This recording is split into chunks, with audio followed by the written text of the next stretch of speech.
Now we're speaking with Miss Jessica Pratt. She's an Australian soprano who's making his debut in Lima in a difficult role of Mathilde in, in Rossini's Guillaume Tell. Welcome, Miss Pratt. How do you find Lima so far?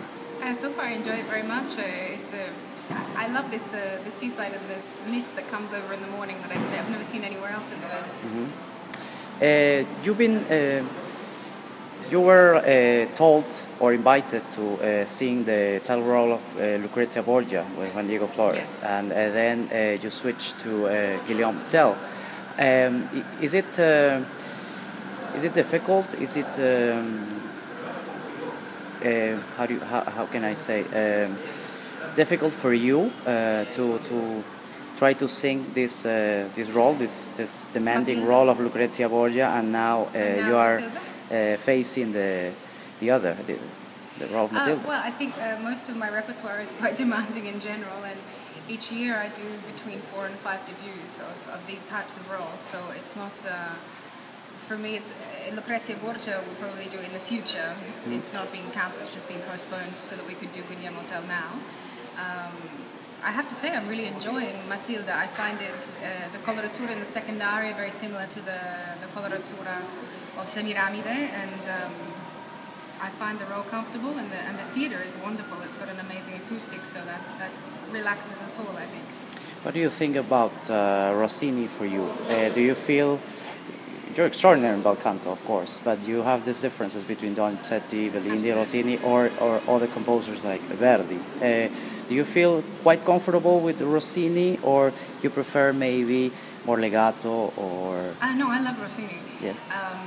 I'm a big Rossini fan as a listener, but also as a singer, and I feel that it's very healthy for a singer, at least for me, to sing at least one Rossini role every year, so that I can really keep myself in training and in form, because I could affront maybe a role of Bellini without having the coloratura in the.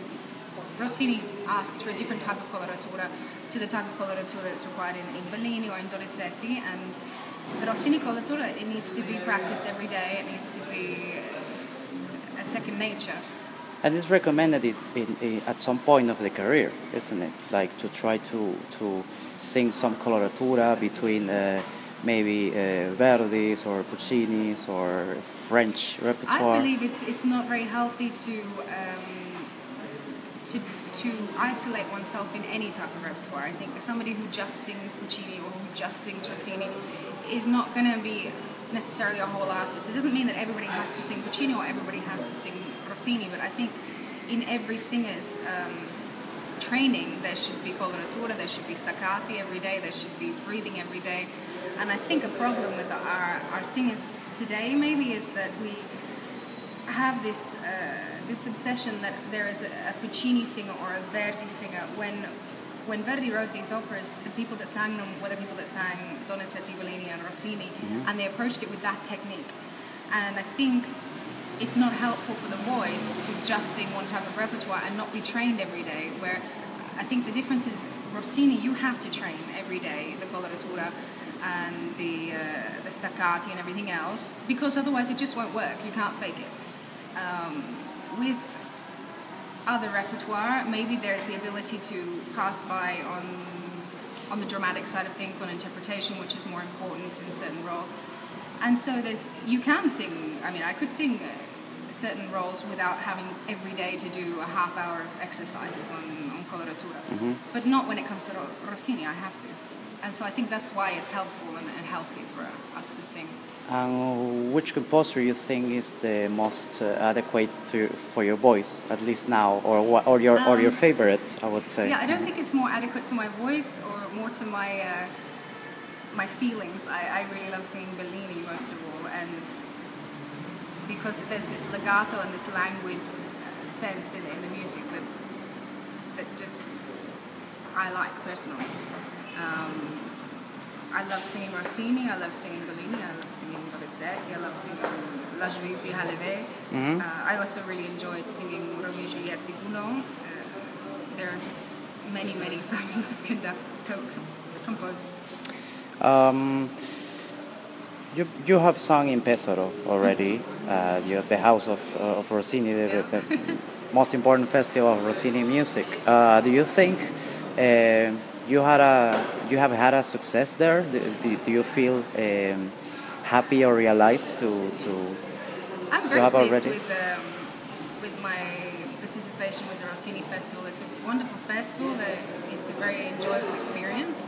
The public are very enthusiastic, and that's lovely. And I really enjoyed the last 2 years, and especially the Bel Canto concert was very fun last year. I'm not going to ask what's your favorite house, but tell me one, two, or three where you had an extraordinary experience in your career. At Covent Garden, I really enjoyed myself very much because the people well, I suppose I'm born in England, so the English, there was an understanding immediately in the house from the people, everybody that works there, the way that we act and we do things is similar. And so I really enjoyed being there and with all the people in the theatre. And La Fenice is one of the places that is very important to me because they've taken me on and they've given me the opportunity to sing operas that I really love.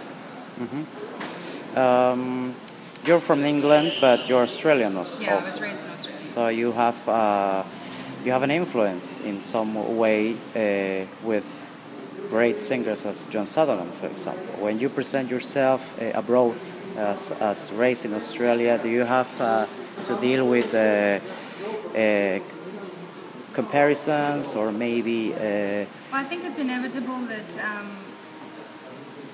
as human beings we tend to put people into boxes because it's easier to sort people out. So if you hear somebody comes from Greece, then they think, okay, who came from Greece before that person? Are they like that person? Mm-hmm. Or this person sings this repertoire, so they must be like these singers. And it's a natural thing that human beings do, and there's nothing we can do about it. I mean, in Australia we also have Nellie Melba, who was incredible. But obviously the first name that comes up is Joan Sutherland because she was the most recent and with all the recordings, and she was absolutely incredible. And a big inspiration to me, but not because she's Australian, because she was a great singer, and she could have come from anywhere, and I'd still be obsessively listening to her like I listen to Beverly Sills and other singers. Guillaume Tell is premiering in Lima. At least we haven't seen this opera before, and it's a big production. What would you say to the public that is going to find, especially in your character, in your personage?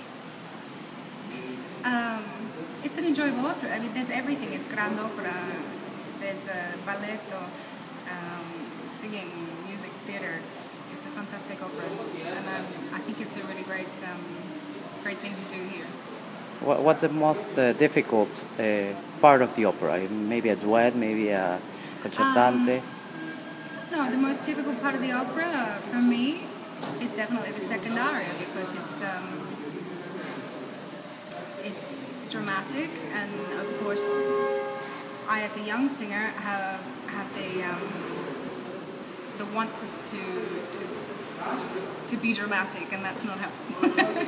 But this Rossini is not quite coloratura, isn't it? No, there's not much coloratura. It's heavier, it's longer, heavier. Of course.